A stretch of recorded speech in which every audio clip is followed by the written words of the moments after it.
উপরের দিকের আযাব নিয়ে নাসার বিজ্ঞানীরা গবেষণা করল এই আয়াত নিয়ে। উপরের দিকের আযাব কেমন হবে নাসার বিজ্ঞানীরা গবেষণা করে অবাক হয়ে গেছে। পাথরগুলো আল্লাহ পাক বেল্টের ভিতরে বেঁধে রাখছে, বিচ্ছুরিত হলে এক একটা প্রদেশ মুহূর্তের ভিতরে ধ্বংস হয়ে যাবে।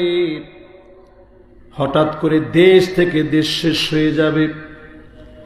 এই পৃথিবীর দিকে তারকাগুলো নিক্ষিপ্ত হবে, উল্কি পিণ্ডগুলো পড়বে, ঠাডা পড়বে, শিলা বৃষ্টি আসবে, বছর জুড়ে বৃষ্টি হবে, জমিন তার উর্বরতা হারায় ফেলবে। এই জমিনের ভিতরে দুর্ভিক্ষ নেমে আসবে। এমন আযাব গজব যিনি দিতে সক্ষম তিনি কে?